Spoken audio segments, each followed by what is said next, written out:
A single sentence scratched into cold steel should never have mattered. Yet on a fog-covered morning in Europe, during the darkest days of World War II, that one sentence changed everything. It was not written with ink. It was not stamped by command. It was carved slowly, painfully, by a human hand that may have known it would never return. When Allied soldiers lifted the helmet from the mud, they did not realize they were holding a warning, a confession, and a mystery that would survive long after the war ended. The message was short, broken, incomplete, and terrifying. No one knows exactly when it was carved. No one knows who truly wrote it, and even today, historians still argue over what it really meant. This is the story of the mysterious message found on a U.S. soldier's helmet. Welcome to Untold Golden History. World War II was not just fought with tanks and bombs. It was fought with fear, confusion, and moments of silent terror that never made it into official reports. Millions of soldiers carried secrets they could never speak aloud.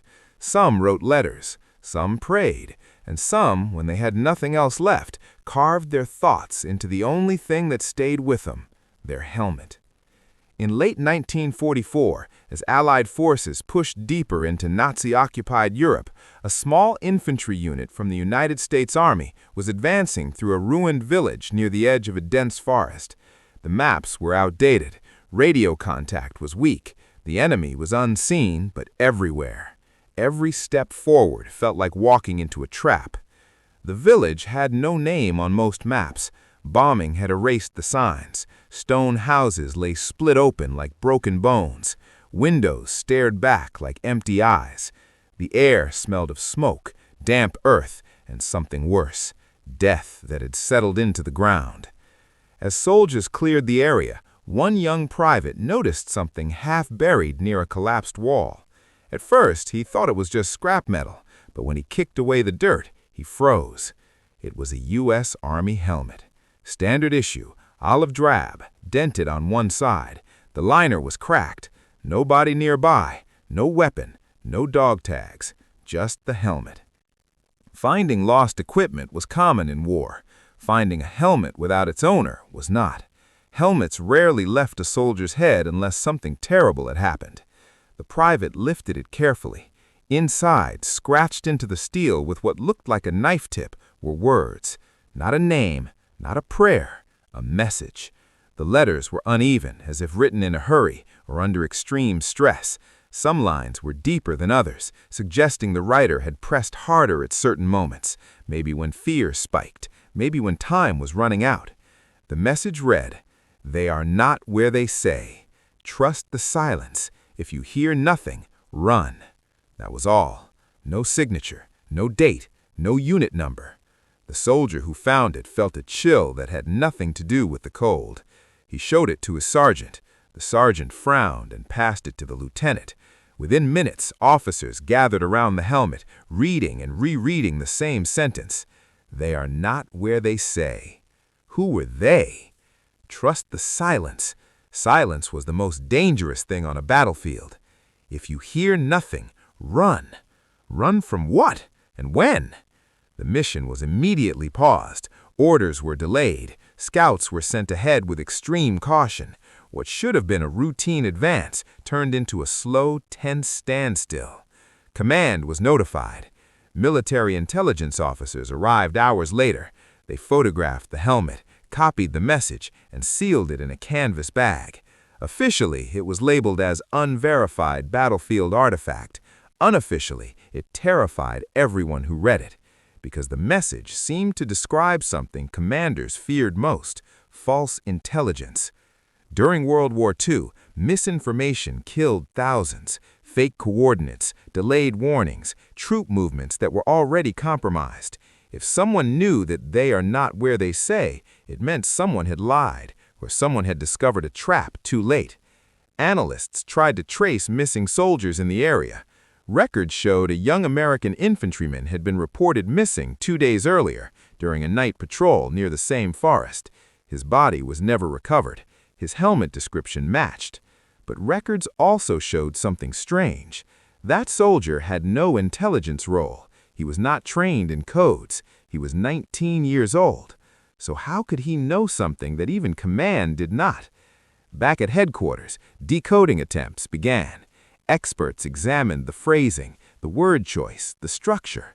Some believed the message was not literal, but coded. Silence might mean radio silence. Run could mean withdraw immediately upon loss of signal. Others argued it was psychological, a personal warning meant only for whoever found it. Then came the most disturbing theory. What if the message was written after the soldier had already discovered the truth, but had no time to report it? Battlefield conditions supported this idea. The area ahead, once considered clear, was later revealed to be heavily fortified. Enemy forces had moved silently during the night. Several Allied units that advanced without caution suffered devastating ambushes in the following days. One officer noted something chilling in his report.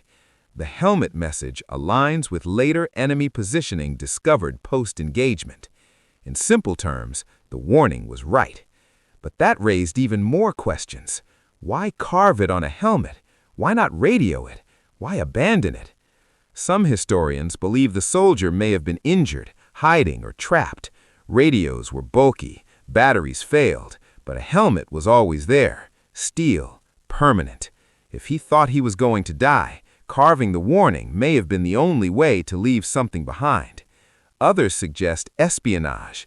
Could the soldier have been feeding false information or counterintelligence meant to mislead the enemy if captured? But again, he had no training for that.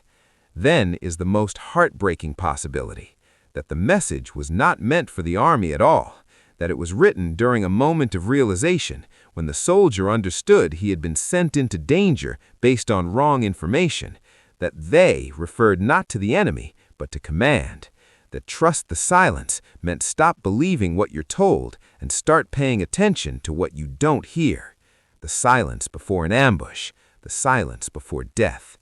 As the war moved on, the helmet was archived. Officially, the case was closed. Unofficially, the message followed soldiers home.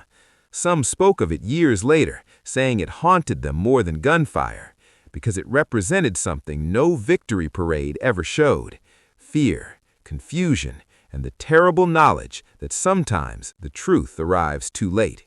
The helmet now sits behind glass, rarely displayed, its message still visible.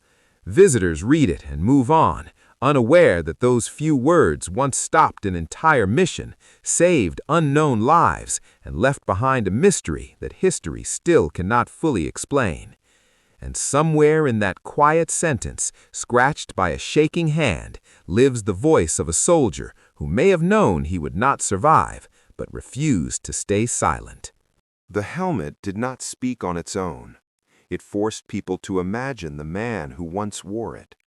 And slowly, through fragments of records, unit logs, and survivor memories, a picture began to form.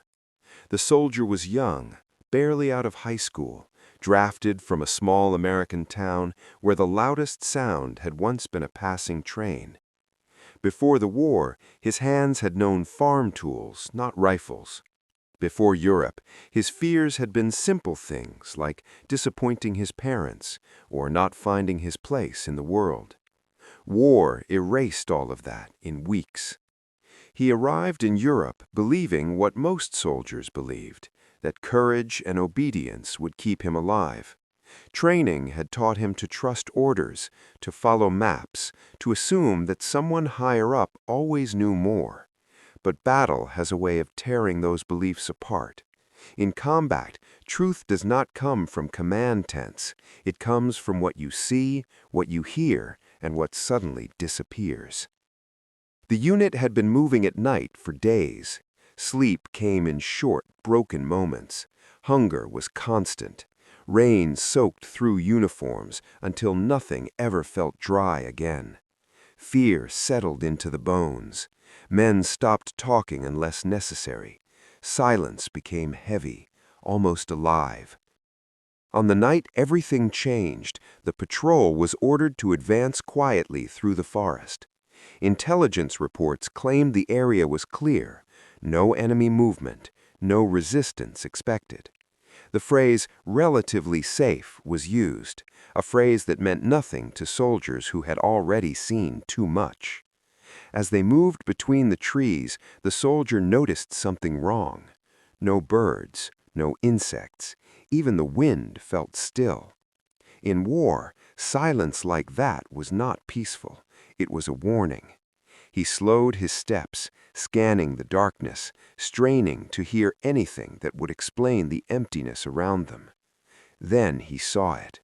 Tracks in the mud, fresh. Too many, too organized. Enemy troops had passed through recently, not retreating, moving into position.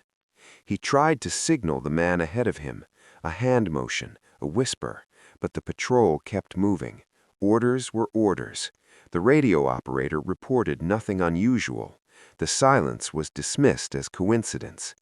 Minutes later, gunfire exploded through the forest. Flares lit the sky. Shadows moved everywhere. Men screamed. The ambush was perfect. Enemy forces were not where intelligence had said they would be. They were closer, waiting, prepared. The soldier ran, not in panic, but in instinct. He dropped behind a fallen tree, heart pounding, ears ringing. Bullets tore through bark inches from his head. Around him, friends fell. Some cried out, some didn't move at all. In that moment, something inside him shifted. Fear turned into clarity. He understood that the mission had been built on false information. He understood that silence had been the clue no one wanted to see. They are not where they say. The words formed in his mind before they were ever carved. The fighting dragged on through the night. Eventually, scattered survivors pulled back, but not everyone made it. The soldier was hit, shrapnel tearing into his leg. Not fatal, but bad enough that running became impossible. He crawled deeper into the forest, away from voices, away from light. Hours passed. Pain blurred time. Blood soaked into the ground. The cold crept in. He tried to reach his radio. It was gone, lost in the chaos. He was alone. As dawn approached, he knew something else, too. He was not getting out. Enemy patrols moved nearby. He could hear boots, low voices in a language he did not understand. If they found him alive, capture would mean interrogation, torture, or worse. If they found his body, the warning would die with him. That was when he reached for his helmet. Steel, solid, the one thing that had protected his head when everything else failed. With shaking hands, he took his knife and pressed it against the inside. Each scratch hurt, not physically, but emotionally. Every letter took effort. Time was running out. He did not write his name. Names did not matter anymore. He did not write goodbye. There was no space for that. He wrote what mattered. They are not where they say. Trust the silence. If you hear nothing, run. Each word was carved with urgency, with hope, with the desperate belief that someone, anyone, might find it in time. When he finished, he placed the helmet where it could be seen, half buried but not hidden. Then he dragged himself away, deeper into the trees, drawing enemy attention away from the path the Allies might take. What happened next is unknown. Some believe he died from his wounds. Some believe he was captured and never identified. His body was never found. History swallowed him, like it swallowed so many others. But his warning lived. Days later, when the helmet was discovered, it slowed the advance. It forced caution. Scouts confirmed heavy enemy presence exactly where intelligence had claimed there was none. Units adjusted routes. Lives were saved. No medals were awarded. No reports named him as a hero, because no one knew his name. Back home, his family received a letter, "Missing in action." 3 words that carried no explanation, no closure. His mother waited years. His father checked lists. His younger siblings grew up without answers. the helmet never returned home. It stayed locked away, passed from archive to archive, its message debated by men who never heard the gunfire that inspired it. Some historians later argued that the message represented more than a battlefield warning. It symbolized the growing realization among soldiers that war was not clean, not controlled, not always guided by truth, that sometimes survival depended on questioning what you were told. Trust the silence. Those words followed veterans long after the war. Some said they learned to listen for what was missing, in conversations, in orders, in promises. Silence became something to respect, not ignore. Years passed, the world moved on. World War II became history, then memory, then faded photographs in textbooks, but the helmet remained. Whenever it was displayed, visitors leaned in close, reading the message slowly. Some felt chills, some felt sadness, a few felt anger. Most walked away quietly, carrying the weight of a truth carved by a dying soldier who never asked to be remembered. The helmet was not a symbol of victory, it was a symbol of realization, that behind every strategy, every map, every confident command, there were young men making impossible choices in silence, and sometimes the bravest thing they could do was leave a warning behind. The war did not end when the guns fell silent. For many, it continued in memories, in questions that never found answers, and in objects that refused to lose their meaning. The helmet was one of those objects. After it was archived, it quietly became part of a larger post-war investigation into battlefield intelligence failures. Officers who survived the ambush were questioned, reports were compared, maps were redrawn, and again, the same uncomfortable conclusion surfaced. The warning carved into the helmet had been accurate before command realized the truth. This realization brought no comfort. Instead, it created a quiet guilt. Some officers wondered how many lives could have been saved if the silence had been trusted earlier. Others defended the decisions, arguing that war forced impossible choices and incomplete information. Still, the helmet remained, silently accusing and silently forgiving at the same time. Veterans from the unit carried the memory in different ways. One former sergeant later admitted that every time he entered a quiet room, he felt his heart race, as if an ambush was about to begin. A radio operator confessed that he never trusted equipment again, always believing that the moment it went silent was the moment danger truly started. None of them ever learned the full truth about the soldier who carved the message. They only knew that his words had mattered. Years later, a young military historian stumbled across the helmet while researching personal artifacts of WWII soldiers. At first glance, it looked unremarkable, but the message stopped him cold. Unlike official documents filled with ranks and dates, this message felt human, emotional, urgent. He began digging deeper. He searched missing person reports, cross-referenced patrol logs, and interviewed surviving veterans. Patterns emerged. The soldier likely came from a rural background. His writing style suggested limited formal education but strong situational awareness. He was not trained in codes, which made the clarity of his message even more striking. The historian published a paper suggesting that the helmet represented an early example of field-level intelligence awareness, where frontline soldiers recognized patterns before centralized command did. The idea sparked debate. Some praised the insight, others dismissed it as romanticizing tragedy. But public interest grew. Newspapers picked up the story. Museums requested to display the helmet. Visitors lined up, not to celebrate a battle, but to connect with a single unknown soldier who had tried to speak across time. Among those visitors was an elderly woman, her hair silver, her hands shaking as she leaned closer to the glass. She stared at the helmet for a long time, too long to be casual.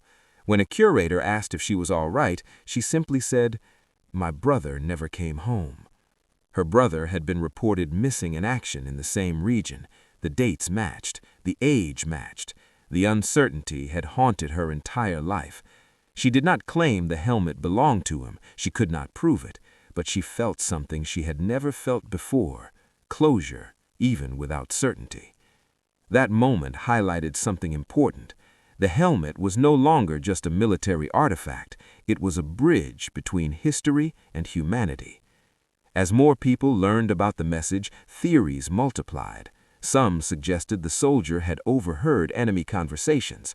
Others believed he noticed inconsistencies in patrol schedules. A few even proposed that the message was a moral statement, warning future generations about blind obedience. Psychologists weighed in, noting that trauma often sharpens perception. Under extreme stress, the brain focuses intensely on patterns. The soldier's ability to recognize danger and silence could have been a survival instinct refined by fear and loss. But the darkest theory was also the simplest. He saw too much, he realized too late, and he chose to leave something behind. War is filled with cruelty. Young men forced into decisions that break innocence, orders that send them toward death with confidence that cannot be questioned. The helmet's message captured that cruelty without describing it. It mentioned silence. Silence is cruel because it gives no warning. Silence hides intent. Silence pretends everything is normal right before it isn't. As decades passed, the helmet continued to travel, from archive to museum, from storage to display. Each time, curators debated how much context to provide. Too much explanation weakened the impact. Too little left viewers confused. In the end, most displays simply presented the message and let people decide what it meant.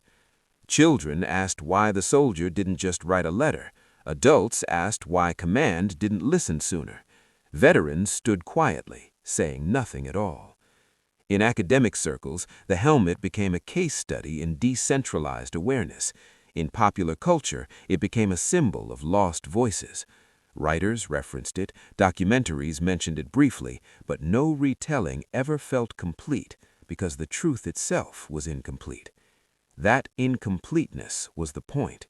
History often pretends to be neat. Battles begin and end. Winners are declared. Losses are counted.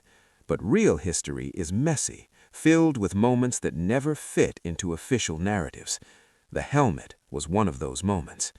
It forced people to confront an uncomfortable realization that sometimes the most important information never reaches the people who need it most. And sometimes the people who understand the danger best are the ones least able to escape it. For the soldier who carved the message, there was no parade, no folded flag presented to a grieving family with full explanations. Only a line scratched into steel, asking future readers to listen carefully. Trust the silence. Those words became more powerful with time. In a world filled with noise, alerts, and constant communication, silence feels rare. But in the helmet's message, silence was not absence, it was information. By the time the last WWII veterans began to pass away, the helmet had become something close to legend, not because it solved a mystery, but because it refused to let one be forgotten. And in that refusal, it offered something rare, a reminder that even in the most brutal systems, individual choices still matter. A reminder that innocence can exist alongside awareness. A reminder that hope does not always look loud or heroic. Sometimes, hope is a warning carved into steel, left behind by someone who knew they might never be heard. The helmet's journey did not stop with museums and papers. It followed people into their private thoughts, into sleepless nights, into moments when they questioned their own choices. For some veterans, the message felt like an accusation. For others, it felt like forgiveness. It depended on what they carried inside. One former lieutenant, now an old man, once confessed during an interview that the helmet destroyed his belief in clean command structures. He admitted that he had trusted reports over instincts, hierarchy over hesitation. He survived the war, built a family, lived a full life, yet the helmet haunted him more than the faces of the dead. Because the helmet reminded him that someone younger, someone lower in rank, had understood the danger before he did. That realization was karma in its quietest form.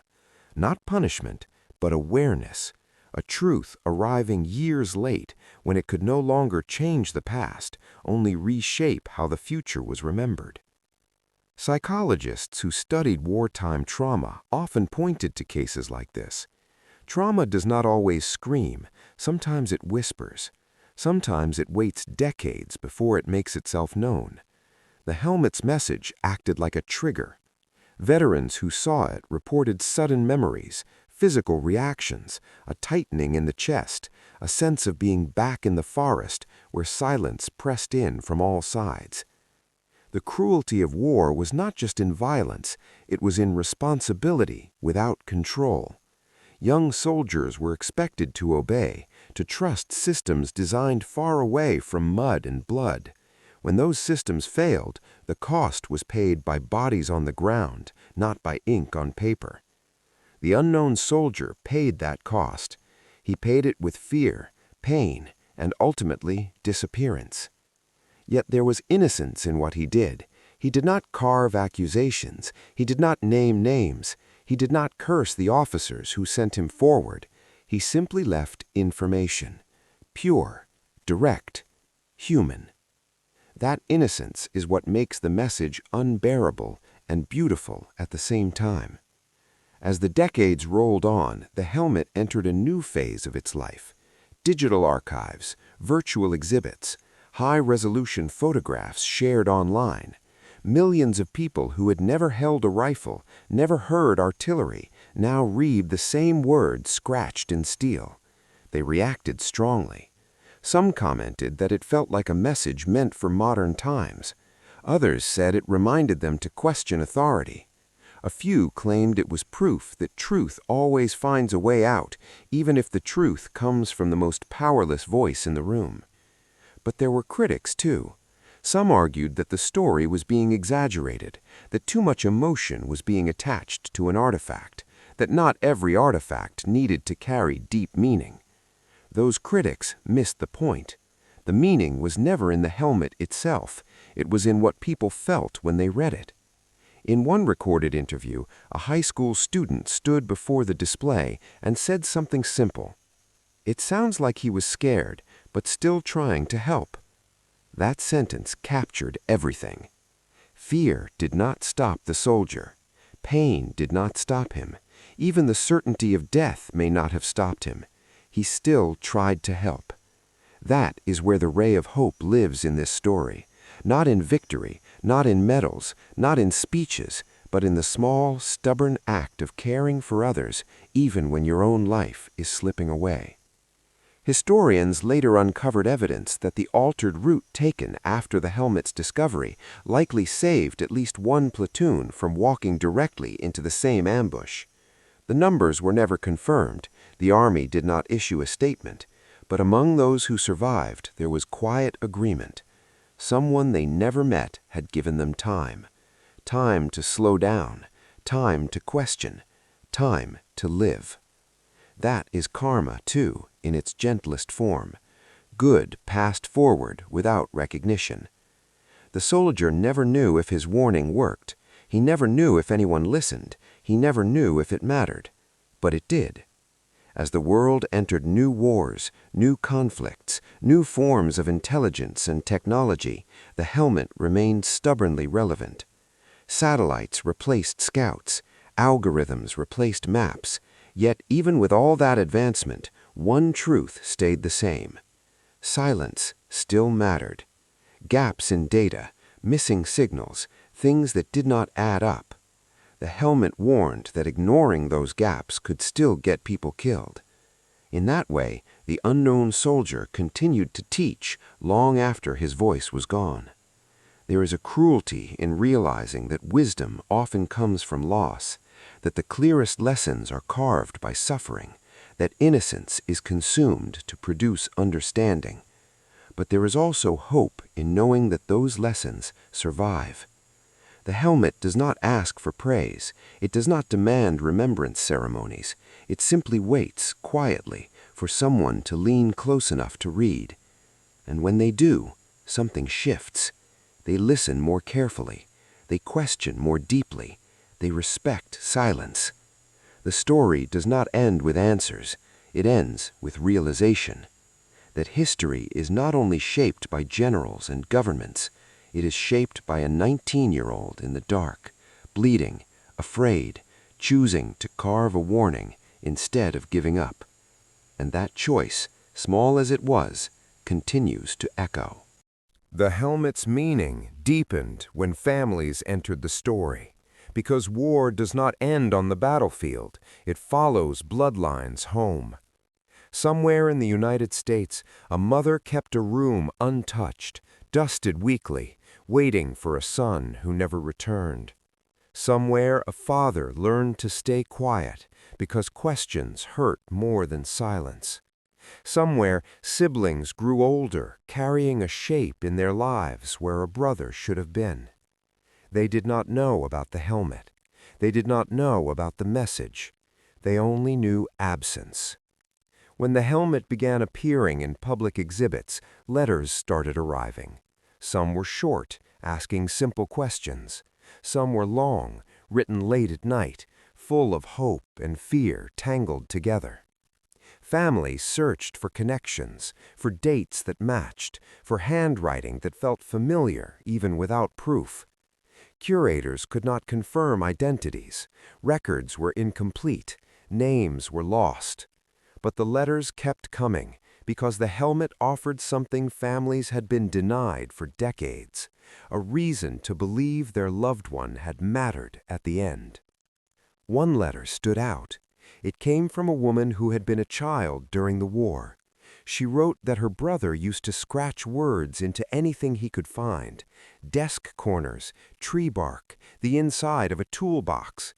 She said he believed writing made thoughts real. She said he always tried to warn people, even about small things: wet floors, loose nails, quiet dogs. She asked if the handwriting could be compared. It could not. Time had erased too much. But the curator kept the letter anyway, because it felt like truth even without confirmation. Truth does not always need proof to be felt. As interest grew, so did responsibility.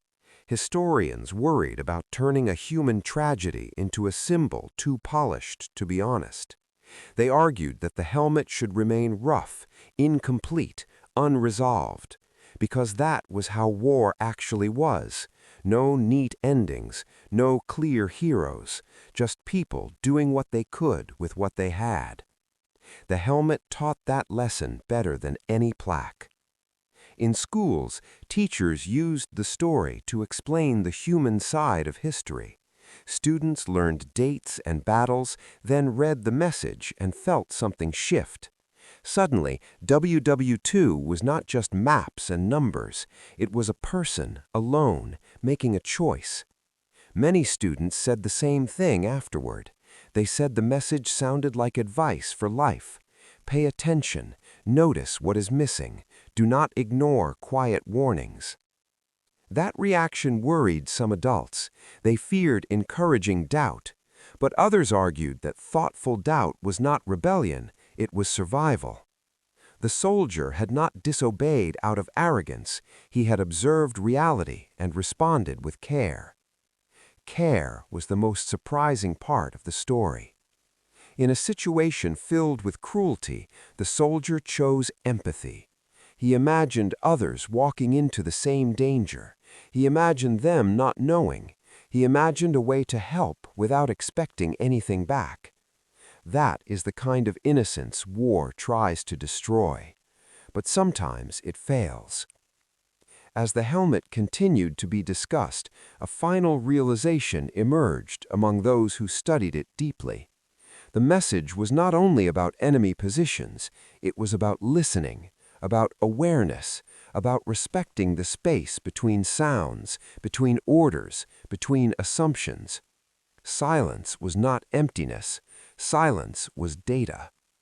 That idea influenced later military training programs, quietly, indirectly. Situational awareness began to include environmental cues, not just intelligence briefings. Trainers spoke about patterns, absence, intuition. No one mentioned the helmet officially, but its influence was there, woven into lessons learned the hard way. The unknown soldier changed things without ever knowing he did. That is the strangest form of legacy, invisible, unclaimed, powerful. As time passed, the helmet's surface aged, the scratches softened slightly, the steel dulled, but the words remained legible. Visitors still leaned close, still read slowly, still felt the weight settle in their chests. Some cried, some stood frozen, some left and never forgot. The story began to close itself, not with answers, but with acceptance. Acceptance that some mysteries are meant to remain open.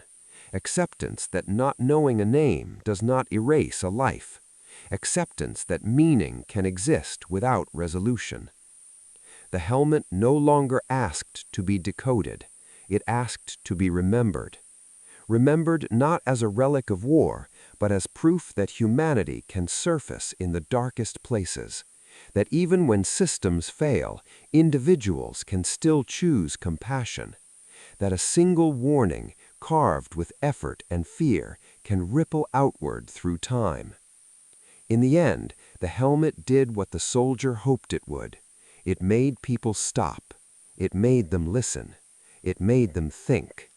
And in that pause, in that moment of attention, the unknown soldier lived again, not as a ghost, not as a statistic, but as a human being whose final act was an attempt to save others. That is not mystery. That is meaning. The final understanding came quietly, the way most true realizations do. Not as a revelation shouted across history, but as a soft settling of meaning that refused to be ignored. The helmet had traveled farther than the soldier ever could. It had crossed decades, crossed minds, crossed generations, and now it reached the place where stories are allowed to rest. By the time the helmet returned to permanent display, curators noticed something strange. People spent more time in front of it than almost any other object. Not because it was flashy, not because it was famous, but because it demanded stillness. Visitors slowed down without realizing why. They leaned in, they reread the words, they stood in silence, honoring the silence the message spoke of. Some veterans saluted it without thinking. Some parents held their children a little closer afterward. Some young people walked away changed, carrying a new awareness that courage was not always loud or rewarded. The helmet had become karma embodied. Not justice, not revenge, but balance. A life taken by war gave something back. Not equal, never equal, but meaningful. The soldier's choice echoed in ways he never imagined. His warning did not rewrite history, but it bent it slightly, enough to matter, enough to save time, enough to save lives, enough to remind people that truth can come from the lowest rank, the quietest voice, the most desperate moment. That is how realization works. It does not erase the past, it reframes it. The cruelty of the war remained real. The innocence lost could not be restored. Families still grieved. Names were still missing. But the helmet offered something rare in historical tragedy: dignity without certainty. No one ever proved who the soldier was. No official recognition followed. No grave was marked. But perhaps that anonymity was part of the message, that it could have been anyone. that it was everyone. Every soldier who noticed something wrong but lacked the power to change it. Every young person forced to grow up too fast. Every human being who chose to care in a system that rewarded obedience over awareness. The helmet asked future generations a quiet question. When silence warns you, will you listen? In the end, that question mattered more than the mystery itself. The story closes not with a date or a document, but with an image. A 19-year-old alone in the forest, wounded, afraid, yet clear-minded enough to think beyond himself. Clear-minded enough to believe that someone else deserved a chance he might not get. That belief was his final act, and it worked. Because today, long after the gunfire faded, long after the forest reclaimed the battlefield, long after his name disappeared from memory, his voice remains, scratched into steel, waiting. This story should never be forgotten. Follow this page and subscribe for the untold stories history tried to bury.